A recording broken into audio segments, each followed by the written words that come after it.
Mike, thanks for coming from the Keys. Yep. All right, guys.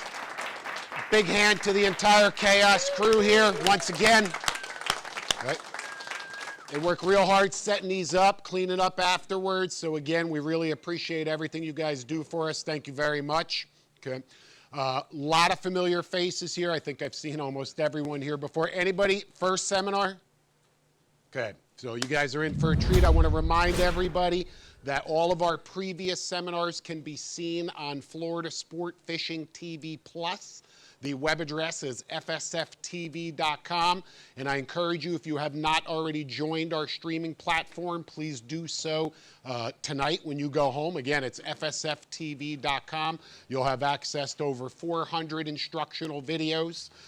You'll get to see all of our new seasons and all new episodes before anybody else does. And of course, you can come back and recap on events like tonight and catch up with anything that you may have missed. So tonight we're going to talk about Florida Keys patch reef fishing. Okay, and because I do know so many of you guys, I feel like this is really going to be a straight up personal seminar. I'm going to tell you straight up, the whole scoop, exactly what you need to do, no fluff. Listen, I'm not going to waste the time telling you what not to do. Okay, I'm going to tell you right out of the gate what you should do to score. A lot of you guys travel down to the Keys to fish the patch reefs. If not, I'm not sure why you're here. So I would have to assume that you either stay down there, visit down there, or certainly fish in the Florida Keys. You know, let's understand what that Keys patch reef fishing really is. The patch reefs are part of a huge barrier reef. One of the largest barrier reefs in the entire world parallels the Florida Keys island chain, okay? And as you can imagine, when you have a very lively coral reef system, everything starts there. The food chain starts there.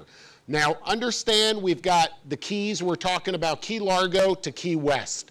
You've got the coastline, you've got the actual islands themselves, and then you have a natural trough called Hawk Channel, okay, which will drop down to approximately 40 feet deep for about a mile or so before it comes back up to the actual patches.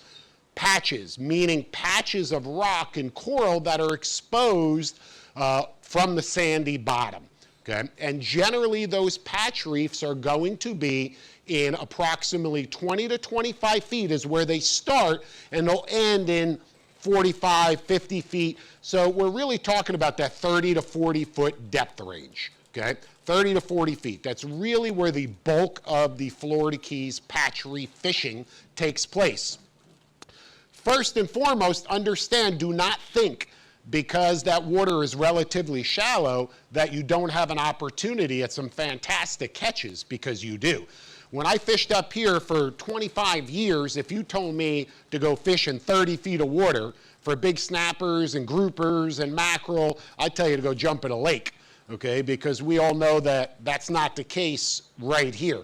But in the Keys, again, that healthy patch reef system is so full of life, it's really extraordinary what you can catch there. Some of the species we all know. What's the most popular species targeted on the Florida Keys patch reefs? Yellowtail snapper. It is perhaps the most famous of all fish in Florida, and there are bazillions of them, okay, bazillions. And by the way, I once thought to myself, I said, you know, when you catch a 12-inch keeper size yellowtail snapper, it's not a very big fish, right? It's this little panfish, so to speak.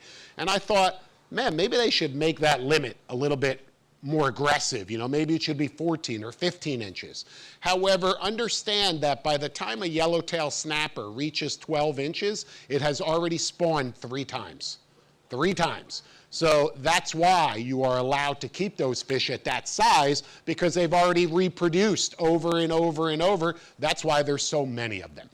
In addition to the yellowtail snapper, the next one up in the chain of command is the mangrove snapper, also a very popular species on the patch reefs, especially during May and June when they're spawning.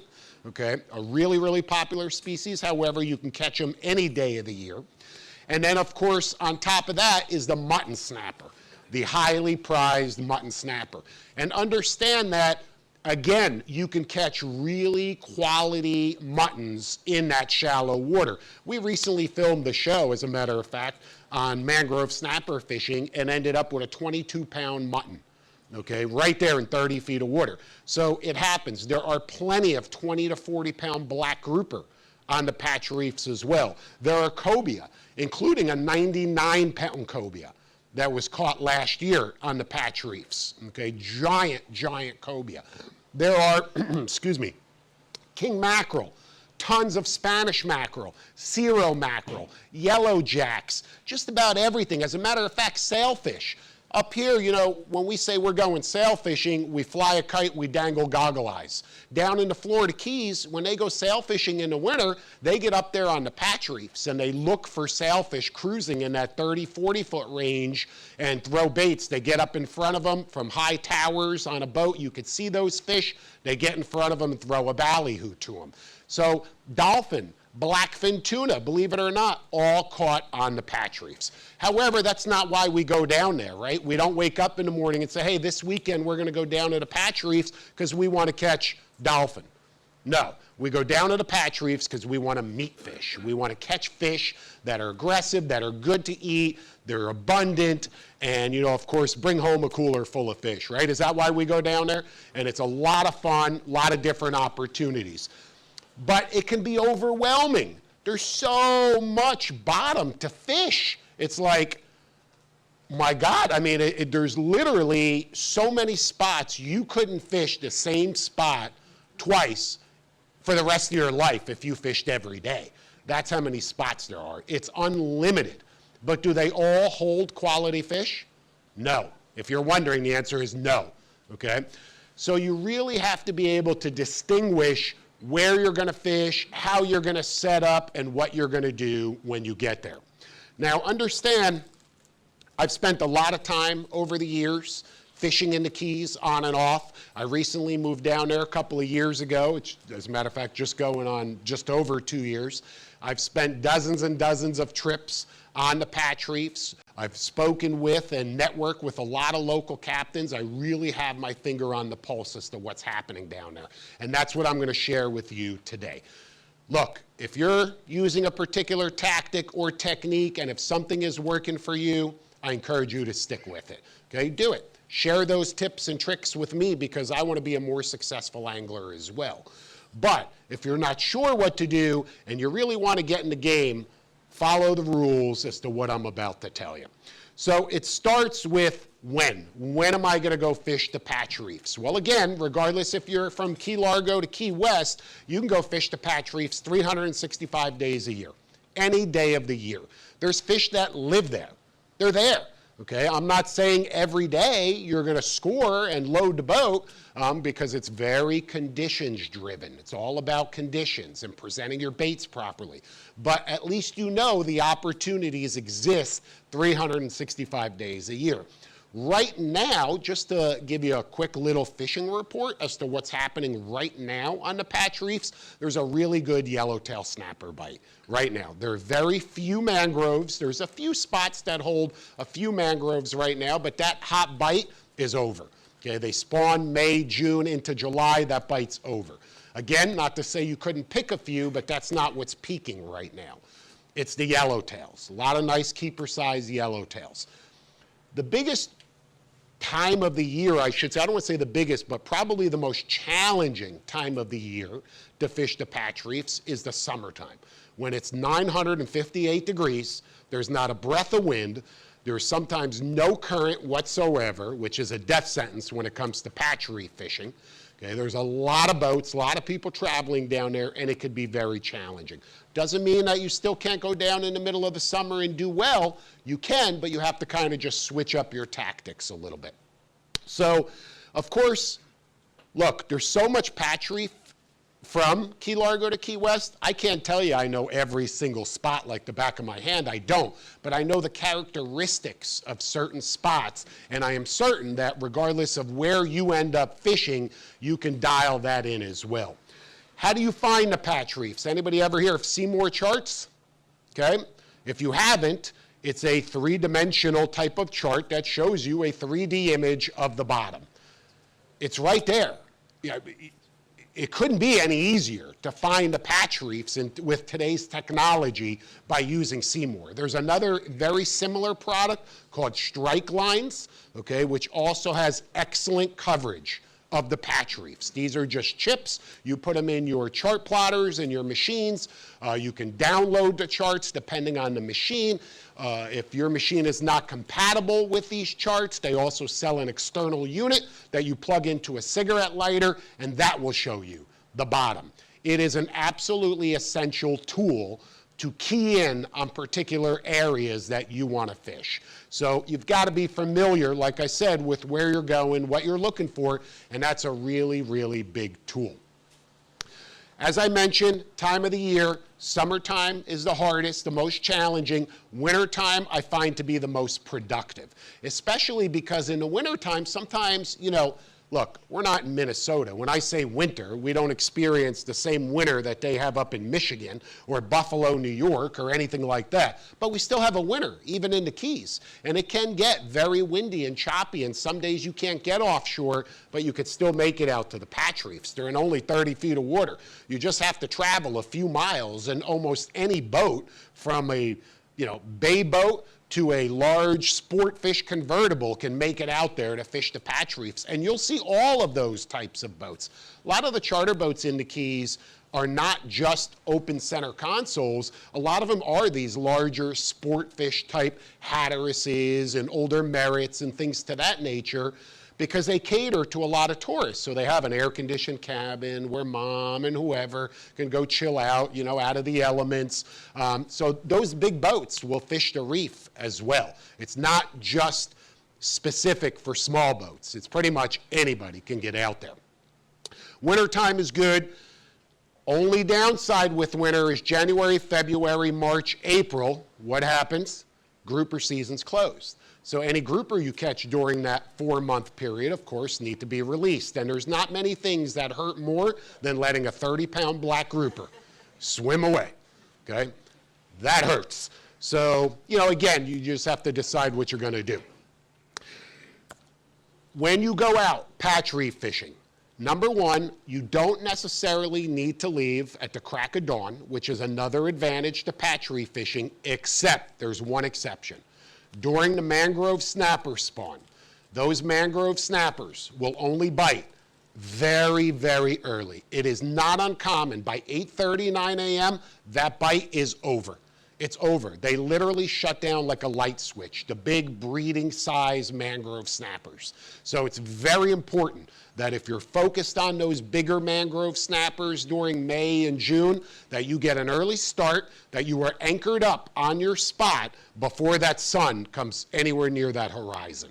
Okay, we'll travel out in the dark. We'll leave at 5:30, 6 a.m. Sometimes, again, depending on where you are and how far you have to travel to where you're fishing, but the idea is to get there as early as you possibly can. But short of the mangrove snapper, you can go out to the patch reefs at 3 in the afternoon and have a banner day. Okay, you can go out at almost any time of the day. So, and nighttime too, let's not forget that. The night fishing on the patch reefs can be exceptional. Once again, especially for those mangrove snappers. They don't like the light, and oftentimes during the spawn, the best mangrove snapper fishing will take place under the cover of darkness.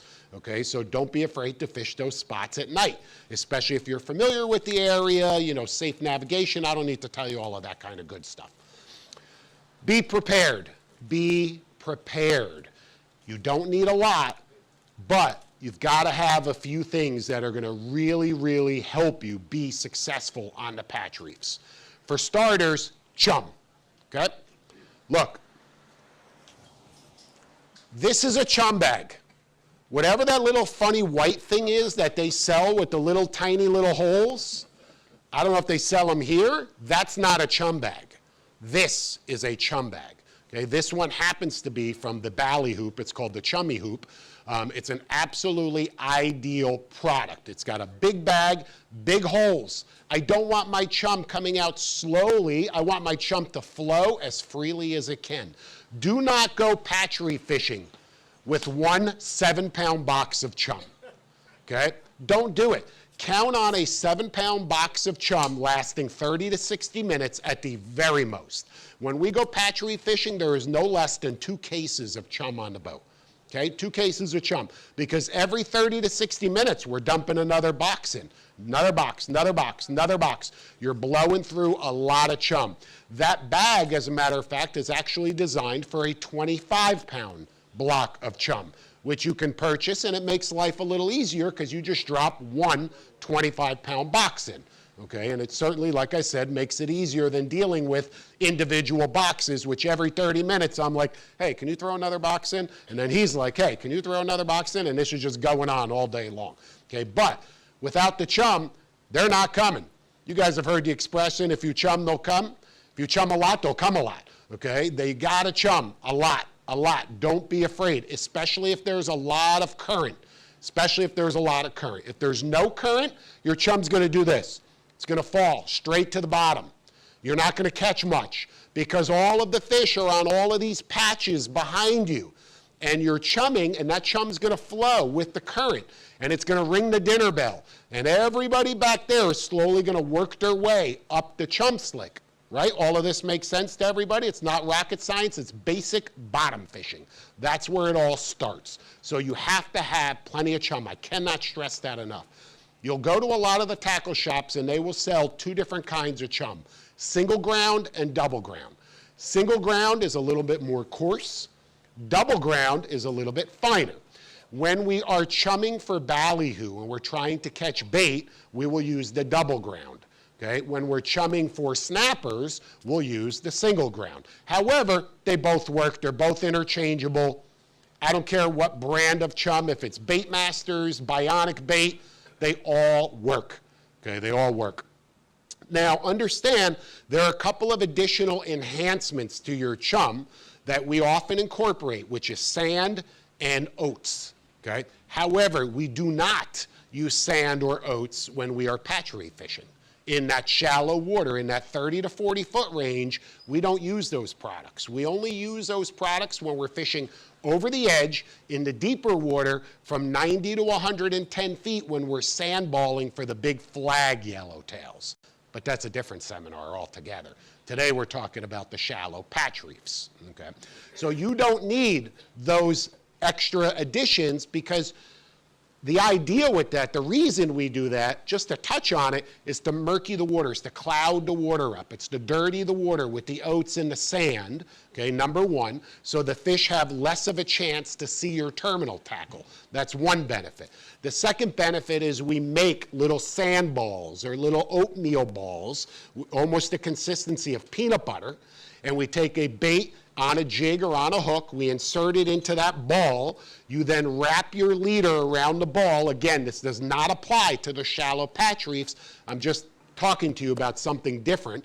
You wrap your leader around the ball, you pop your reel into free spool, you drop the ball, you let it go all the way to the bottom. The ball hits the bottom and it disintegrates, and what's laying on the bottom is your bait. And the snappers suck it up. The reason we do that is because there are so many jacks and runners and all of this other junk kind of fish that if you just tried to feed a bait out, it would never get to the bottom where the snappers are. And understand that those big flag yellowtail snapper, if you can see the bottom and if you can see them, they can see you. And if they can see you, they're not biting. So that's why we sandball into deeper water. We don't do that, like I said, on the shallow patch reefs. You don't have to do that.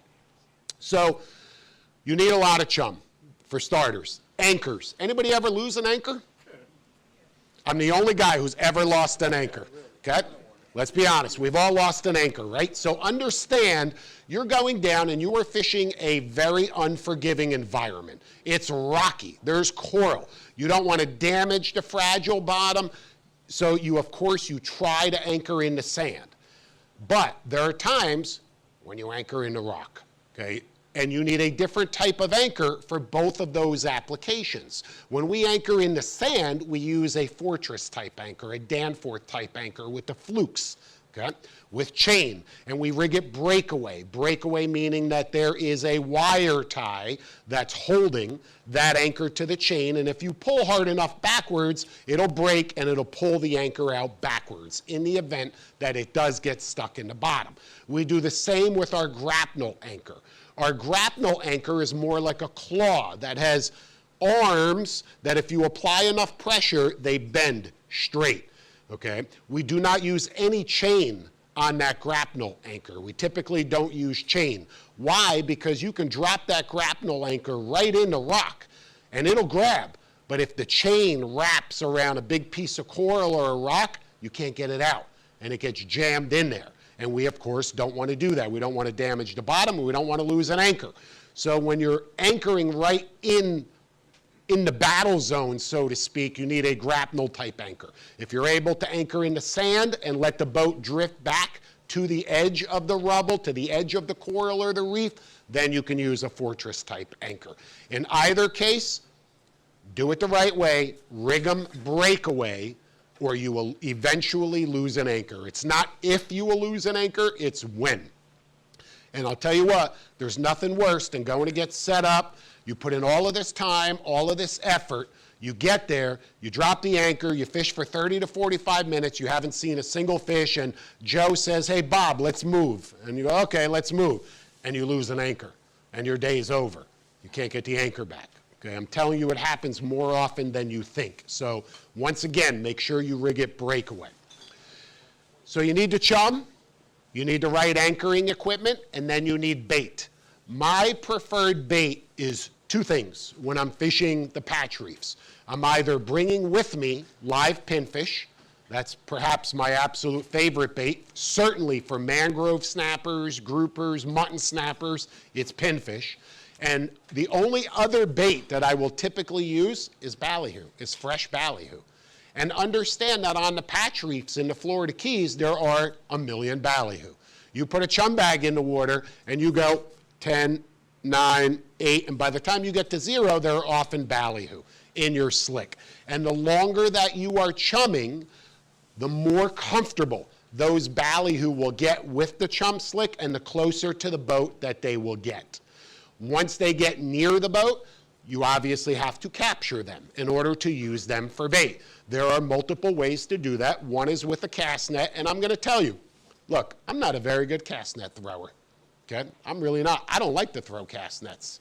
I suck at it. You know, people who open these perfect pancakes, that's not me.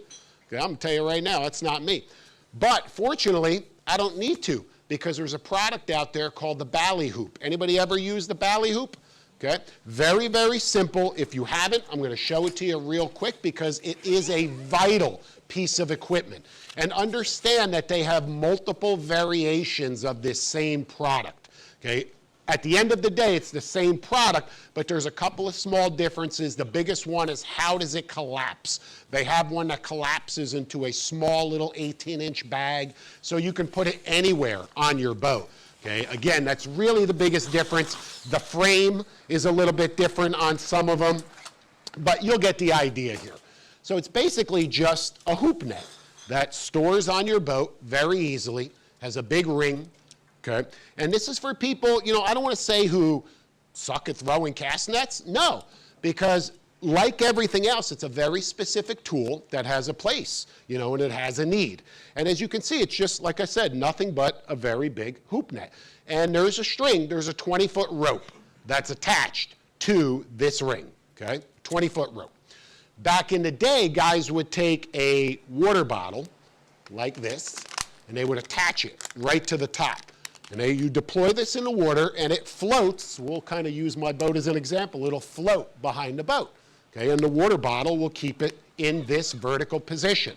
Now they actually sell a little kind of device, a little ball that just clips right on here that really simplifies the process even more. And it really makes it easy. So you let this out behind the boat, and it floats out to about where that bait freezer is right there. And you just let it sit.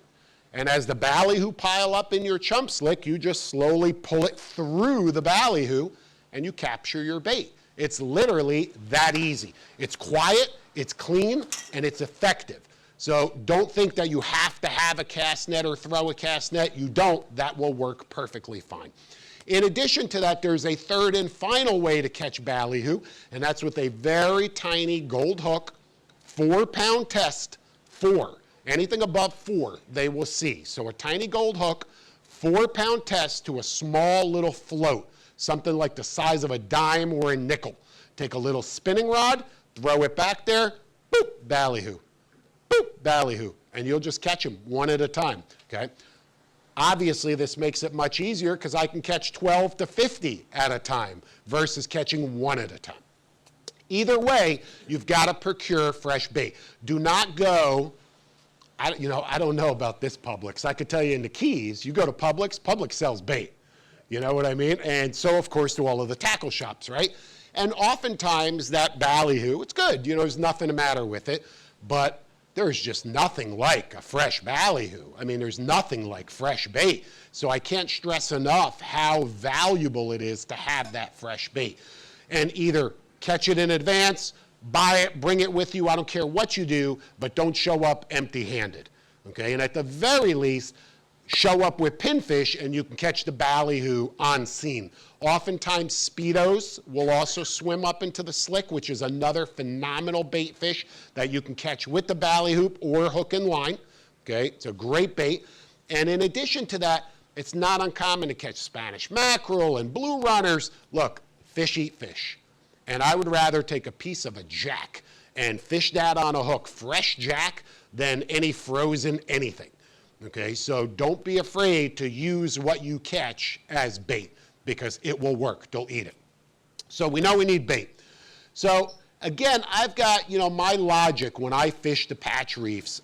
I may look at it a little bit different than everybody else, or, there's different ways to look at it. One way is I'm going to go yellowtail snapper fishing, right? Because we said it earlier that that's the most popular target on the patch reefs. Well, if I'm going to go yellowtail snapper fishing, the first thing I'm going to do is get out there. I know I don't need to be out there at the crack of dawn. I know I need to fish an area that has plenty of exposed rock and bottom, okay? And if I look at my Seymour, if I look at my charts, you know what I'm looking for? There's so much rock, there's so many ledges, there's so much coral, it all looks the same. So how do you distinguish what areas are really going to hold fish? Look for 90-degree corners. Look for a 90-degree corner. What do I mean by that? You have a piece of exposed rock, and you could see right on these charts that there's a sharp 90-degree ledge right there. That's a good spot to start looking for yellowtails, okay?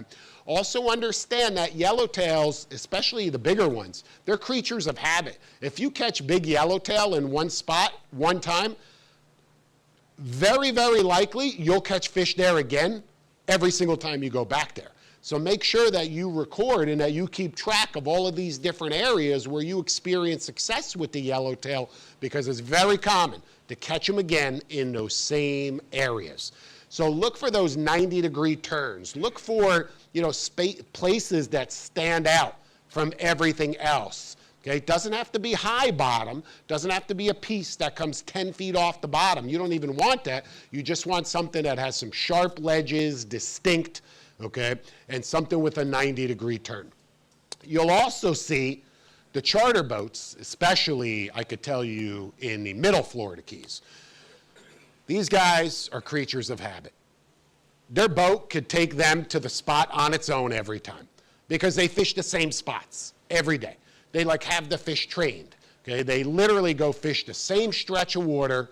There's a whole line of boats. They stop, they start chumming, the fish know, and they just fish there literally almost every day. So you, of course, can look and do a little, studying of where everyone else is fishing as well. Summertime, you're going to see the smaller yellowtails, oftentimes not even keeper size. Look, there's millions of yellowtails all over the patch reefs. You stop the boat, you put a chum bag in, oftentimes there's 1,000 of them eating right off the chum bag. Okay, literally a giant ball of yellowtails. It's fascinating, it's beautiful, but they're this big. Okay, they're all 8, 10 inches, 11 inches. They're not even keepers. Okay, so you've got to get away, because there's no way you can get a bait past 1,000 yellowtail this big to try and catch one bigger yellowtail. He's not going to be there with them. The bigger yellowtails tend to school in the same size class. So you may have a giant ball of tiny little tails, and then you'll have other areas that hold the larger fish, the keepers, 12 to 15 inches, up to 18 inches. If you really want to start getting into the larger flags, you need to push the boundaries, get off the patch reefs, fish deeper water. Over the edge, start sandballing, things to that nature if you're really looking for those bigger flags. But you may sacrifice quantity over quality. Something to keep in mind. You'll have to decide that for yourself. So if I'm going yellowtail fishing, and it's an absolutely fantastic fishery for kids, novice anglers, people just getting into the sport, people who have never fished before, people who are just visiting, you know, anglers from all over the country, all over the world visit the Florida Keys, and you know what they want to do? Go snapper fishing, go yellowtail fishing. And all of the charter boats take them to the patch reefs, they catch them a bunch of yellowtail. This is the process, I'm telling you straight up. They catch a bunch of yellowtail so they have dinner.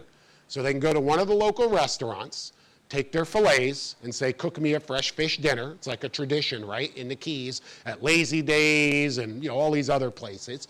And then after they catch a bunch of yellowtail, they say to their customers, hey, let's push out, fish some deeper water, and see if we can catch you a trophy fish, like a big barracuda or a big amberjack, so you can get it mounted and put up on your wall, and we can get a 50% commission, okay?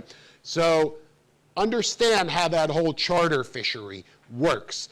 But again, you know, it's a great, great fishery and a lot of fun on the appropriate tackle. Standard yellowtail outfit, 7.5-foot rod, rated for 8 to 17 pound class. Okay, very, very light. I don't care who you are, what age, what skill level, anybody can fish with this outfit for a long time and not get fatigued.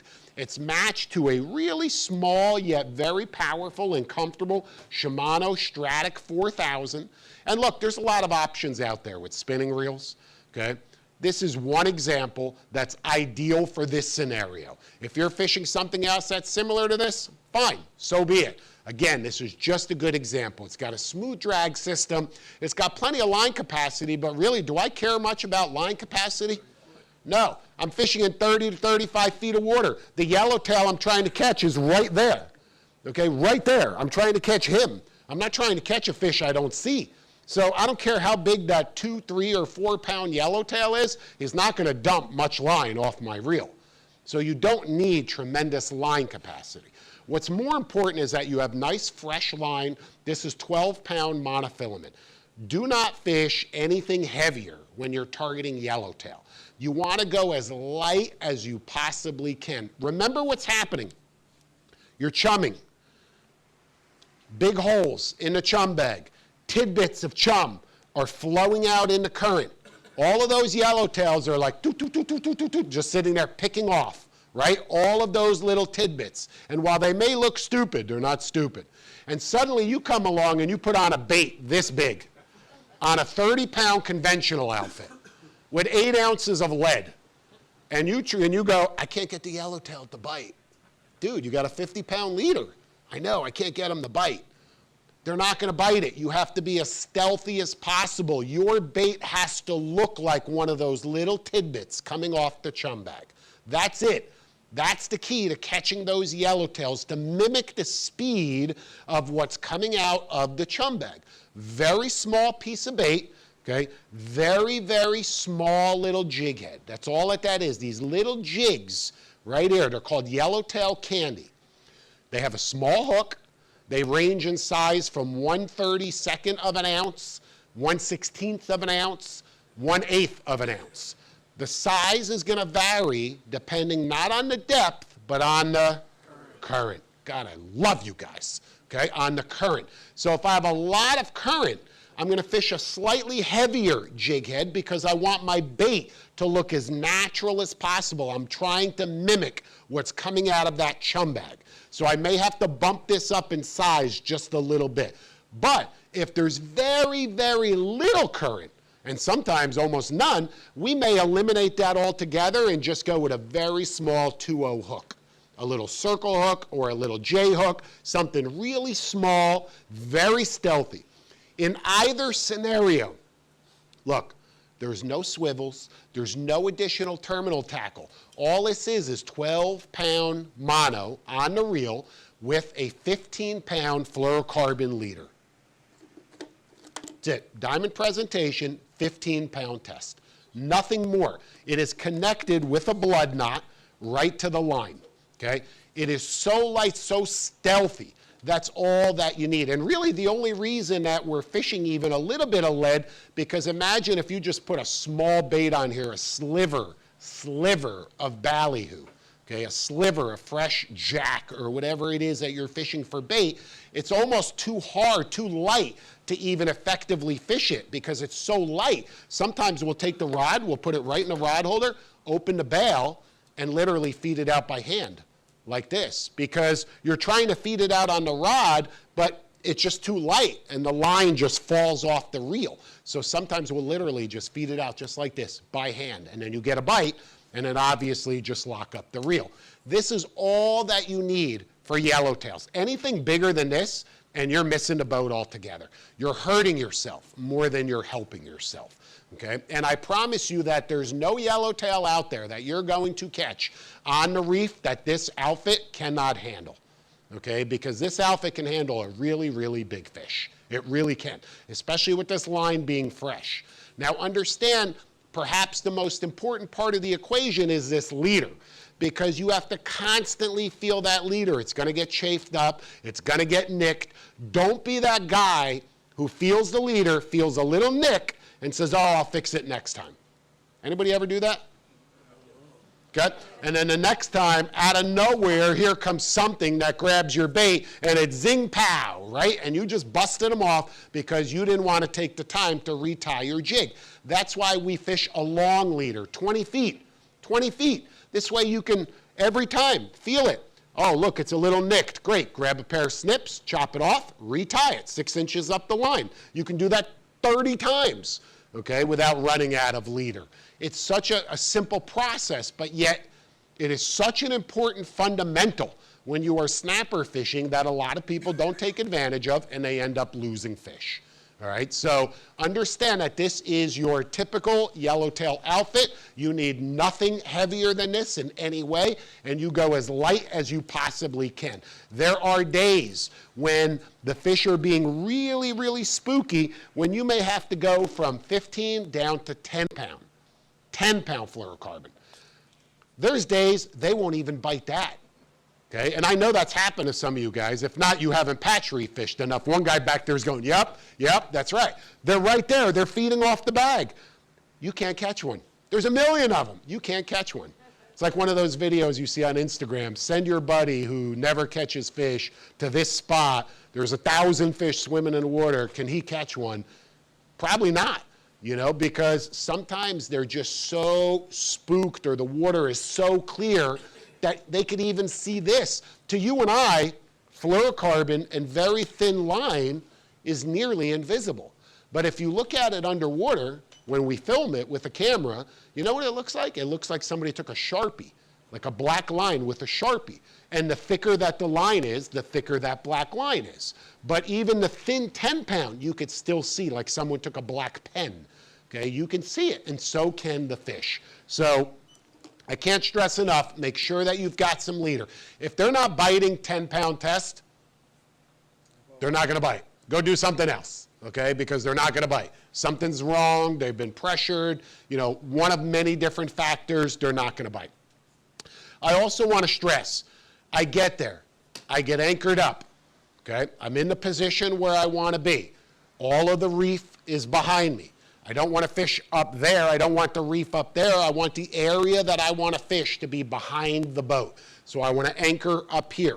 It is imperative that the wind and the current are in the same direction. That is going to present you with ideal conditions for patch reef fishing. When the wind and the current are in opposite directions, you're going to have terrible fishing because your bait, your lines, your chum is going to flow under the boat. and it's going to make it very challenging to fool these fish. So you really want days when the wind and the current are flowing in the same direction. Remember what I said earlier, successful patch reef fishing is conditions driven. You can go out today and hammer them, beat the crap out of them. Every time you put a bait in the water, you're hooked up. You can go back tomorrow to the exact same spot at the exact same time with the exact same people, with the exact same bait, and catch nothing. Okay? I promise you, that can easily happen because the conditions change just a little bit. Just a little bit. So it's a numbers game. The more time that I go, the more successful I'm going to be. You know, we all have this, and we all look at Instagram, which is a completely fake world, and we see all these great catches of snappers. You don't ever see, I went out fishing today, I didn't catch anything, zero. You know, the only page you'll ever see that on is mine. I'm embarrassed to say, humbled but embarrassed, that recently I've had the big old skunk 3 times, okay?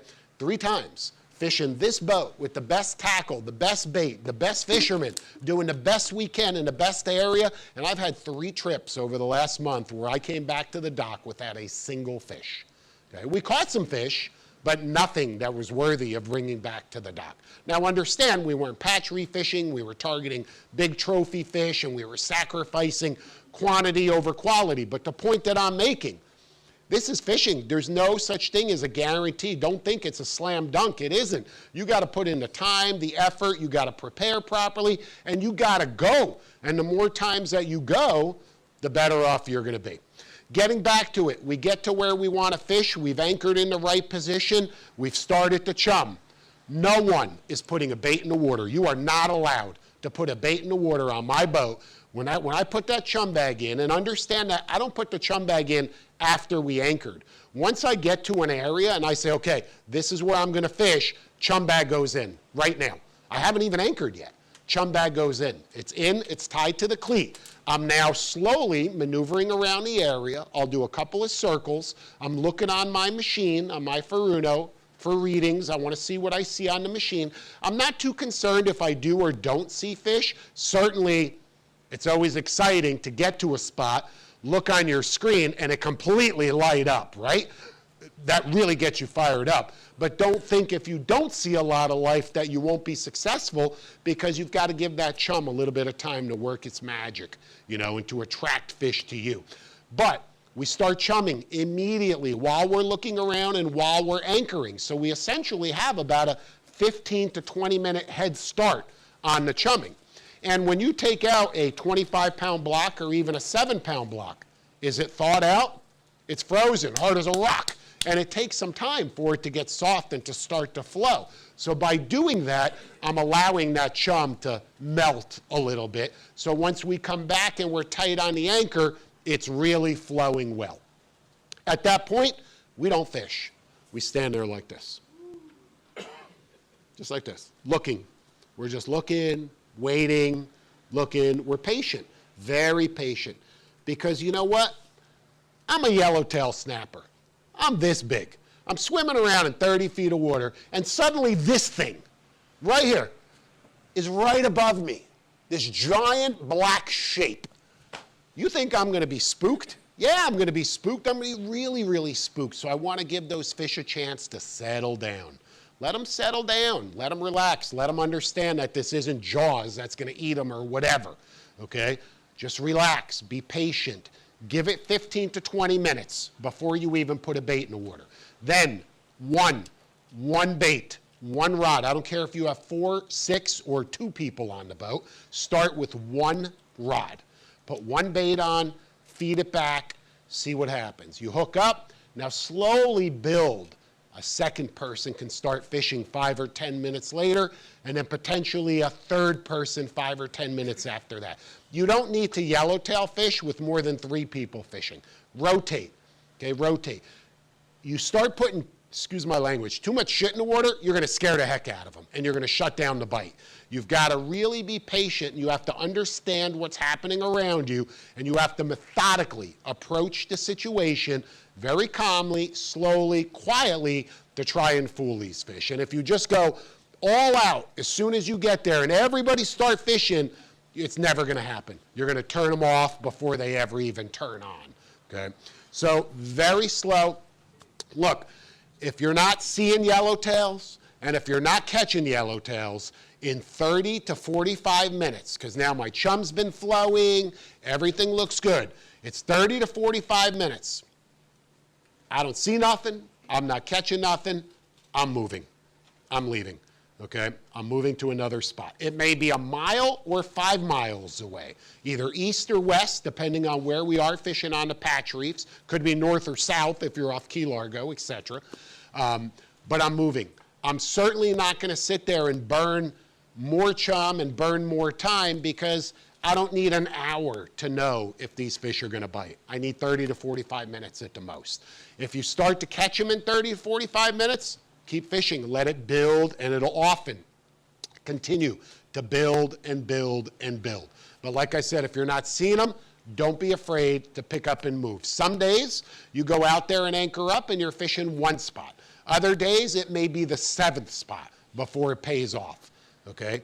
But that's fishing, you know, and the more that you put into it, the more that you get out of it. And it can make a very big difference where you are on the patch reef. So much so, it's not uncommon to have an area where the fish are biting and there'll be 10 boats within like a, I don't even want to say a football field size, even smaller than that, all congregated in one small area. But if you get 100 yards away from them, they're not there. You're not catching them over there. So sometimes it's really about dialing in your exact position, okay? Now the mangrove snappers, this is a different snapper. It behaves differently than the yellowtail snapper. It swims in the same area, but it really behaves differently and you have to approach mangrove snapper differently. And I'm going to tell you, mangrove snapper are one of the most humbling of all fish that you will ever target, okay? Because you'll feed a bait out, oh, I missed them, damn. You'll feed a bait out, oh, I missed them, damn. You'll feed it, and this will happen 10 times. 10 bites in a row, you'll miss. And I don't just mean little nibbles. I mean, you're like he's smoking line off the reel. He's got it. You lock it up, you go to hit him, and he don't have it. Well, he's got it. He's got your bait, but that's all he's got, okay? Nothing else. So they are very, very, very smart, and they will humble the best of fishermen. You have to approach mangrove snappers with a completely different mentality. You're fishing the patch reefs. You're fishing the same patch reefs where you would target yellowtail. Certain areas, May and June, tend to hold the mangroves, which, like I said, the mangrove snapper come out of the bays. They stage on those patch reefs to spawn, especially around the full moon. Okay, they'll eat every day, but especially around the full moon, and May and June is when that mangrove snapper bite explodes, and the bigger fish, bigger. Okay, most of the mangrove snappers, you know, a mangrove snapper only needs to be 10 inches to keep. That's a guppy. I don't want to catch a 10-inch mangrove. I want to catch a 10-pound mangrove. And not that we catch 10-pound mangroves on the patch reefs, because we don't. You know, 3 to 5 pounds is a real nice fish. But that's a nice fish. You know, in shallow water, a 3 to 5 pound mangrove, I'll take that all day long, baby. Okay, all day long. You got to get there early. You've got to chum the same way. You want to see life. There may also be yellowtails there. That's okay. Okay, even if they're small yellowtail, I'm okay with that. As a matter of fact, that episode that I just recently was telling you about, we had a giant ball of yellowtail snapper. We actually filmed some really cool drone footage. There had to have been 1,000 yellowtails right there next to the boat and just a giant yellow ball. You know, I mean, it was just incredible. But we weren't targeting them. We were targeting the mangrove snapper, which were below them. Well, how do you get past all of these smaller fish to target the bigger mangroves that are below them? Because the mangrove snapper typically hunt on or near the bottom. A yellowtail is much more aggressive and will come higher up in the water column. You can be in 100 feet of water and catch yellowtails by freelining a bait. Okay, they'll come way up. Very rarely, not impossible, but rarely will a big mangrove do the same thing, especially there in the Keys. So we approach it completely different. And understand that I'm only targeting those mangroves specifically during that May, June timeframe, during that spawn. Right now, I'm not saying, hey, I'm going to go mangrove snapper fishing tomorrow. If I want to go mangrove snapper fishing tomorrow, I'll stand on my dock and drop a bait straight down. Okay, they're everywhere, right? But those bigger ones, like I said, they stage out there during that time frame. That's when we target them. We fish for them different. We chum, we anchor the same way. Everything we talked about is the same. Okay, we put the chum bag in the water. Again, we look for distinct ledges and sharp drop-offs in that 30 to 40 foot range. There are some areas of patch reefs as shallow as 22 to 25 feet that'll hold plenty of mangroves. And of course, there's some areas that are deeper. Look, there's a huge barrier reef system that, like I said, parallels the coast. So don't be afraid to experiment as far as depth is concerned. But like I said, as a starting point, that 30 to 35 foot is key. When we get out to that mangrove area that we're going to be fishing, I cannot stress one more time how important it is to be there early. You show up at 9 o'clock, I'm leaving. I'm not leaving because I didn't catch anything. I'm leaving because we already caught everything that we could. We caught a limit, and now the bite's over. You can't show up at 9 a.m. and expect to catch the mangroves. I'm telling you straight up, you got to be there early. You need bigger baits, live pinfish, pinfish, pinfish. Did I say pinfish? Pinfish. The key to catching those big mangroves is live pinfish. If you can get the small to medium pinfish, perfect. If you can only get the larger pinfish, cut them diagonally in half, okay? Fish a bigger bait for a bigger fish. Fish a bigger bait because the small yellowtail can't suck down a pinfish. They don't even try. They're too busy nipping at the chum bag and eating all of those little tidbits that are coming off the chum bag. They don't care about the pinfish that's going right by them on a jig head, okay, right to the bottom. This is my typical mangrove snapper rod. You can see it's a little bit heavier. Rather than the 12-pound mono, it's 20-pound mono. And rather than a 15-pound leader or a 12-pound leader, it's a 20-pound fluorocarbon leader. Same thing, just a little bit heavier. Diamond presentation. Connected the same way with a blood knot to the main running line. Little bit beefier, little bit of a heavier jig head. Look, I went down, fished the patch reefs, I can't tell you how many times over my life. And I fished all these fancy schmancy kind of rigs.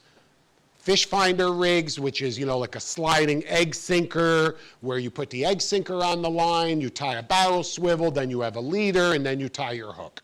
You have a knocker rig where you put the egg sinker on the line with no swivel, and then tie it right to the hook. There's a variety of different types of rigs that you can fish when you are fishing the patch reefs. Take them all and throw them all out the window. There is only one thing that you need to be a successful patch reef fisherman in the Florida Keys, and that is a variety of jig heads. That's it. Nothing else. I promise you this. Nothing else. This is as clean and as effective as it gets. You're avoiding any terminal tackle whatsoever, so you're eliminating weak points. You're eliminating anything that they could see. You're approaching the fishery as stealthy as possible, and it's as easy as possible. These jigs, some people call it like a boxing glove jig, the way it's shaped. I know it's probably going to be hard to see, but the head of the jig is shaped like a boxing glove.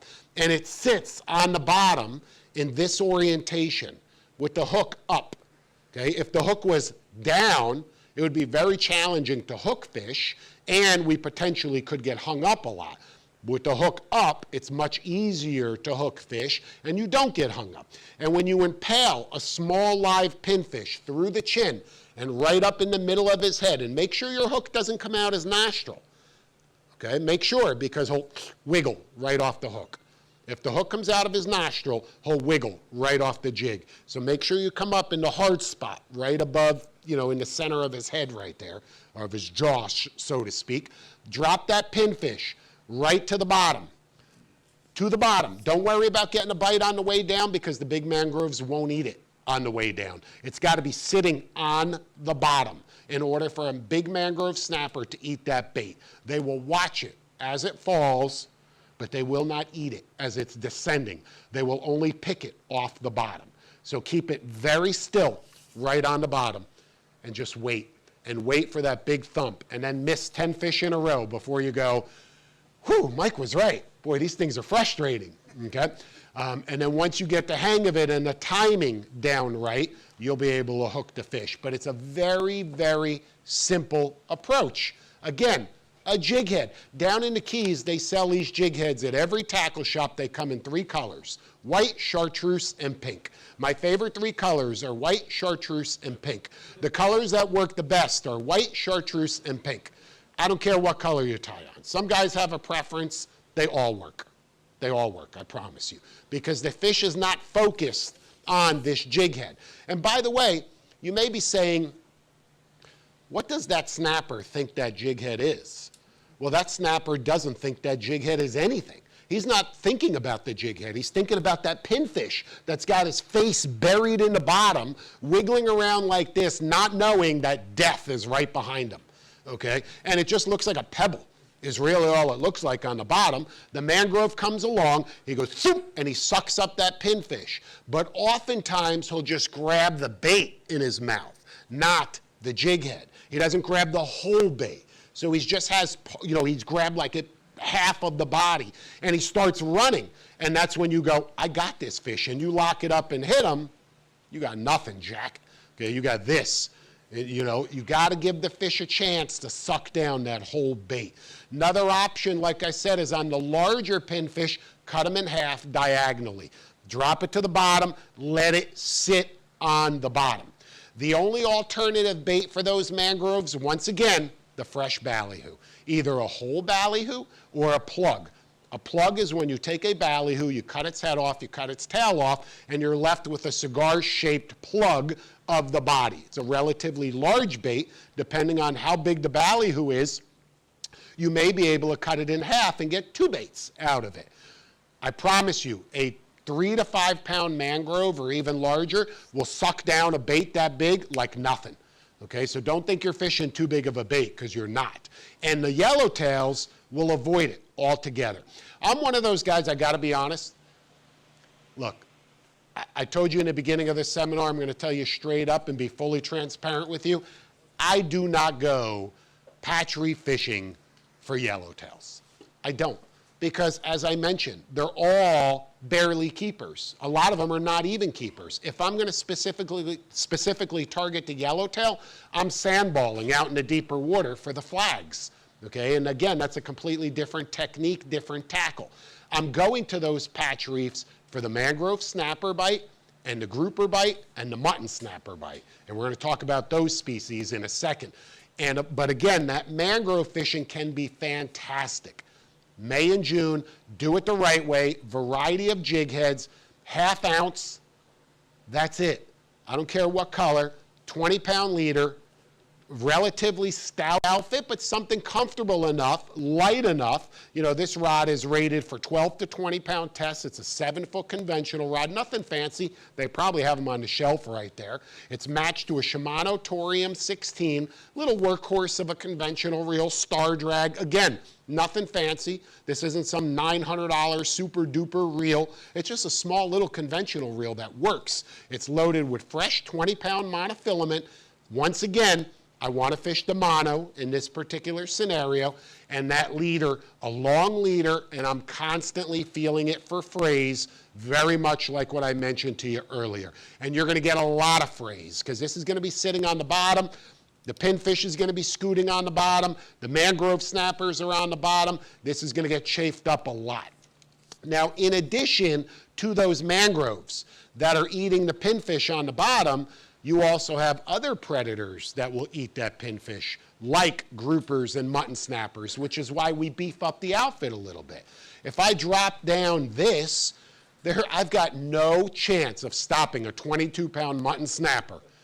I don't care what depth of water with this outfit. The only way I can catch a 20-pound mutton snapper with this outfit is if it is just completely shallow and sandy, and there's no way he can get me, rubbing on anything. No sea fans, no coral, because as soon as this light 12-pound test touches anything and it's tight, zing pow, you're going to bust them off in a second. And listen, I promise you, you're going to lose fish. you will lose fish. When you go patch reef fishing, you're going to lose big fish. And from each big fish that you lose, you're going to learn a lesson. And you're going to go, why? Why did that happen? How did it happen? What's going on here? And that's how you become a better bottom fisherman and a better patch reef fisherman. So I fish an outfit that at least I have a chance with groupers and big muttons. I'm not going to land them all, but I land enough of them. I have a chance. You also potentially are going to find, like I said, yellow jacks. I'm not sure you guys are familiar with yellow jacks. Okay, we don't see a lot of them up in this area, but they're all over the Keys. And don't mistake that word jack. When we hear jack, we think amberjack, almaco jack, lesser amberjack, blue runners or jacks. We think fish that are not really good to eat. A yellow jack is a great eating fish, even sashimi, raw. Okay, it's a great eating fish on the grill. It's a beautiful fish, and it is a member of the jack family, but it's the exception. And it's a really hard fighting fish, so you need an outfit that can handle it. Finally, when I go patch reef fishing and I'm targeting those mangroves, like I said, that's the outfit that I'm using. However, I'll also go patch reef fishing looking for the groupers and the big mutton snappers. And that's when we fish even heavier rods. This is the heaviest outfit. These 3 rods are all that you need when you are patch reef fishing. And there's variations. Here's what I mean.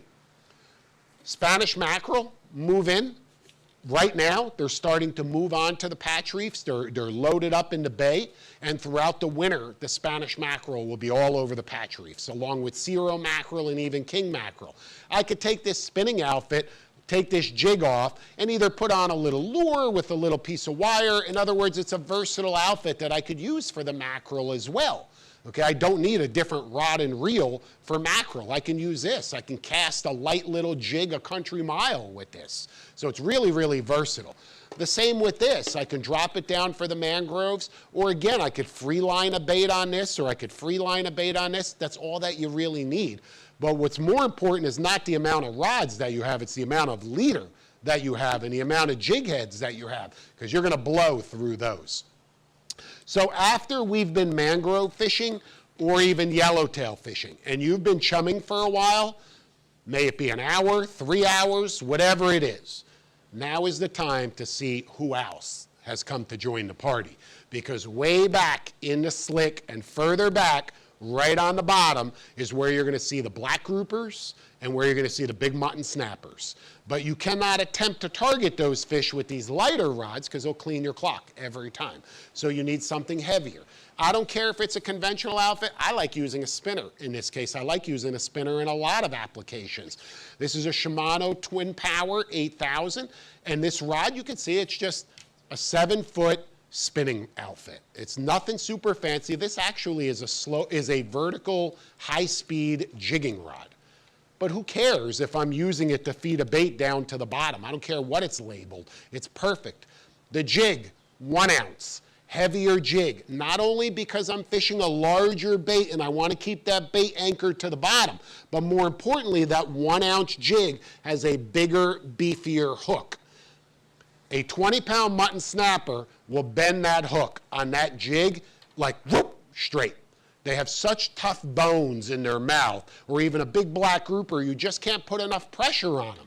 So I need to go to a stronger hook on a bigger jig. I need to bump up my leader. I go from 20-pound to 30-pound. So I have 12-pound mono with a 15-pound leader, 20-pound mono with a 20-pound leader, 30-pound braid with a 30-pound leader. Doesn't matter that the braid is on here because you should put enough top shot. There should be 30 feet of this monofilament, of this fluorocarbon. Okay, I don't fish mono, I fish fluoro for leaders, and 30-pound test. 1 ounce jig head. Take a big pinfish. Take a whole live ballyhoo. Okay, one or the other. Impale it again.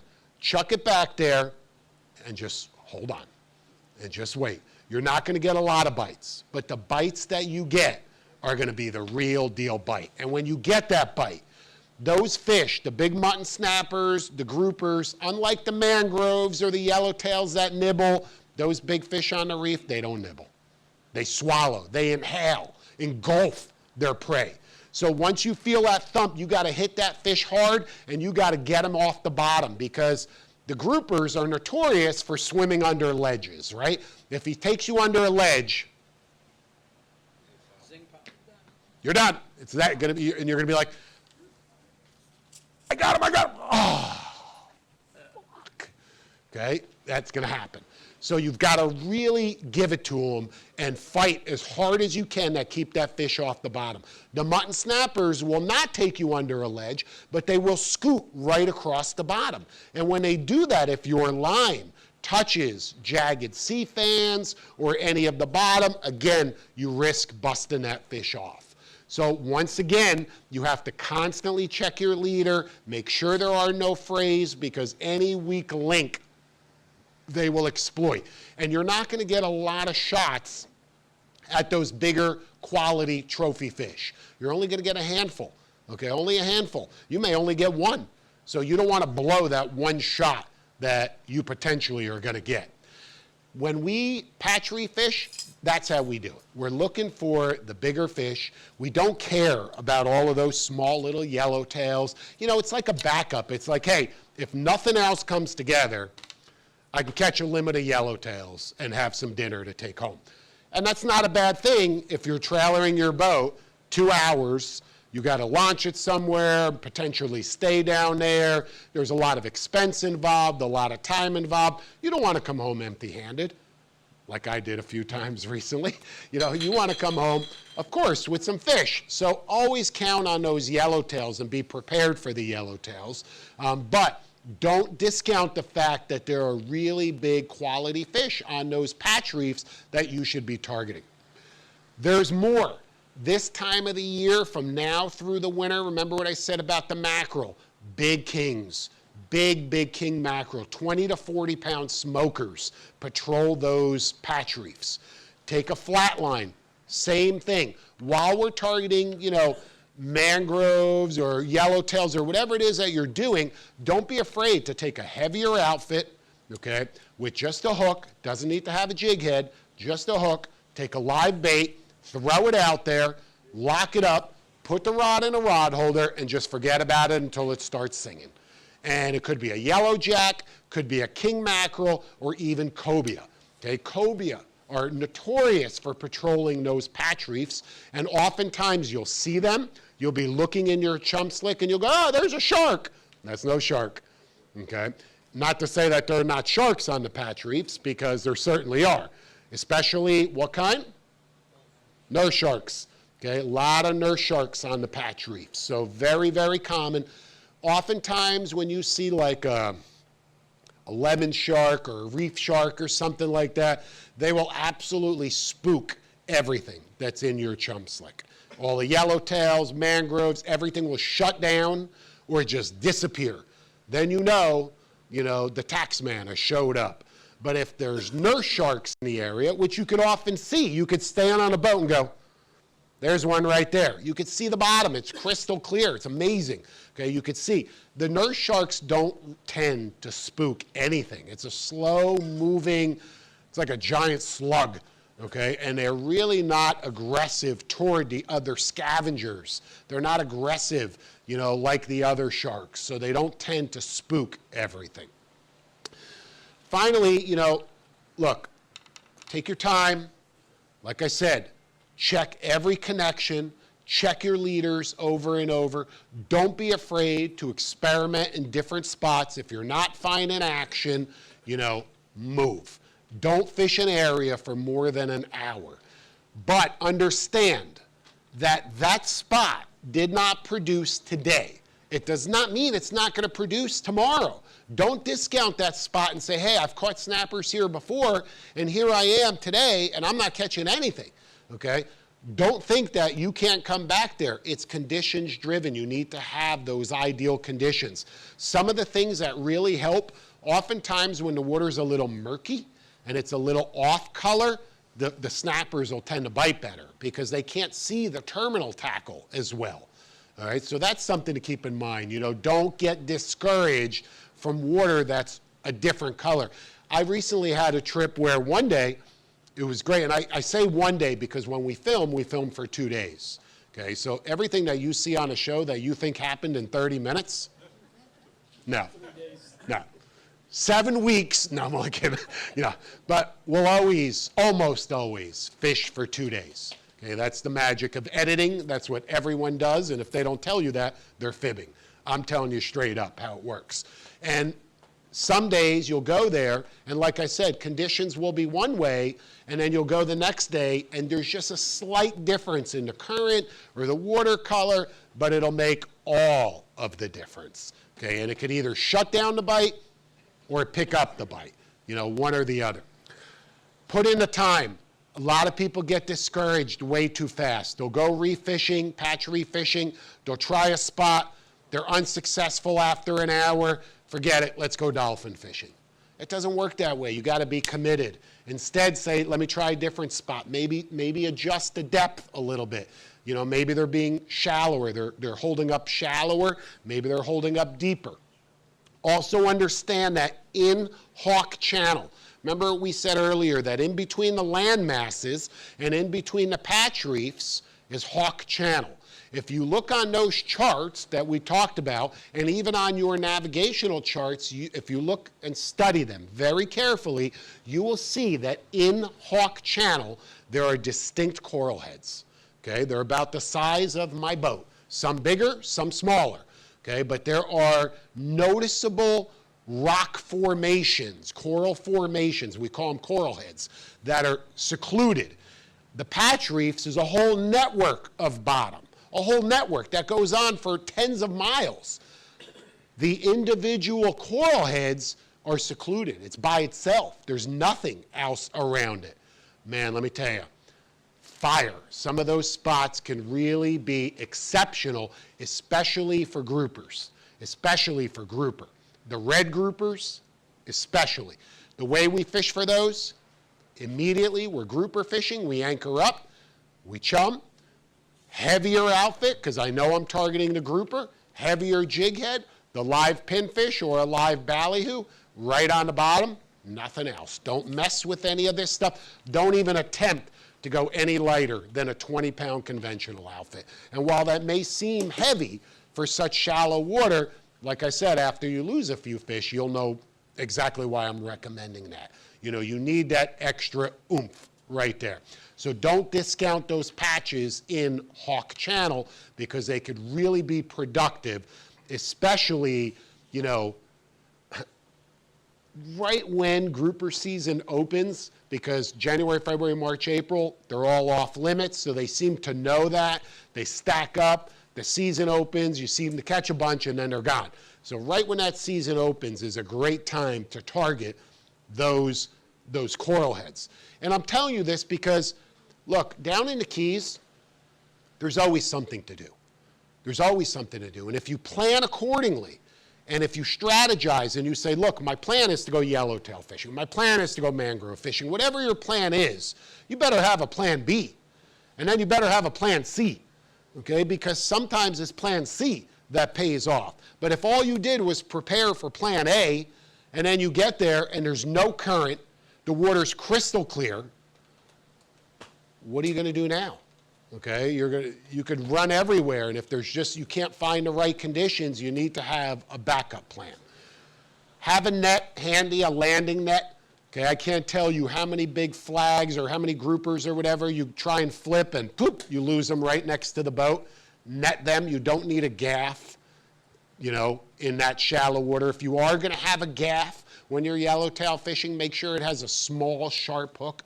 A lot of guys will take like an 11-0 hook and put it on the end of like a 10-foot stick, file the barb down, because a big gaff, try and gaff a 4-pound snapper, he's going to bounce off the end of the gaff. So a landing net is really the ideal tool. Make sure you have extras of everything, plenty of leader material, plenty of jig heads, plenty of chum, plenty of ice. Make sure you have a bally hoop to catch the fresh bait because it makes that big of a difference. If you don't, I don't care. Have a cast net or at least have something that you can catch those ballyhoo or the speedos with. I'd prefer you do it with that because I'm telling you it's that effective, God bless you, and that easy, but make sure that you have something. The pinfish, if you can't catch them, You can buy them at local tackle shops. They're $2 each is what they typically charge. A typical mangrove snapper trip on the reef, we will blow through no less, easily, 80 to 100 pinfish. Okay, so you can do the math. If you want to buy them, be prepared to dump a couple $100 if you're really serious about hardcore patch reef fishing, or catch them yourself.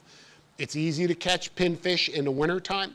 In the summertime and fall, it's challenging because there's so many juvenile snapper around that once the snappers swim into the pinfish trap, the pinfish don't. Just doesn't happen. So, you know, be prepared for that. There are places up in the Gulf that are really, really reliable for the pinfish. So you may have to set your pinfish traps up in the Gulf and then go fish the patch reefs on the ocean side. There's also great snapper fishing in the Gulf, but those are not patch reefs, okay? A little bit of a different animal there altogether. So in a nutshell, that's patch reef fishing down in the Florida Keys. That's all that you need. Get rid of all of the other stuff.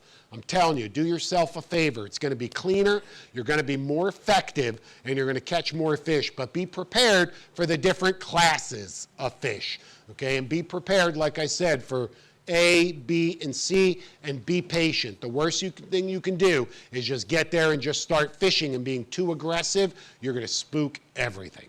So with that being said, I'm hoping that I see all of you guys down in the Keys, patch reef fishing. And if you need to know what's going on at any time, or if you're looking for a fishing report, right here. Call Mike at fsftv.com. Okay, I'd be happy to tell you exactly what to do, where to go, what's been happening down there, because I want you to be a more successful angler. Trust me, you're not taking my fish. Okay, there are strict limits as well. Make sure you abide by those limits, regardless if you like them or not. You know, some of the rules, in my opinion, are completely off and shouldn't be what they are, but I don't make the rules, you know, so we have to follow them, and that's the bottom line as far as that's concerned. So with that being said, I appreciate everybody coming.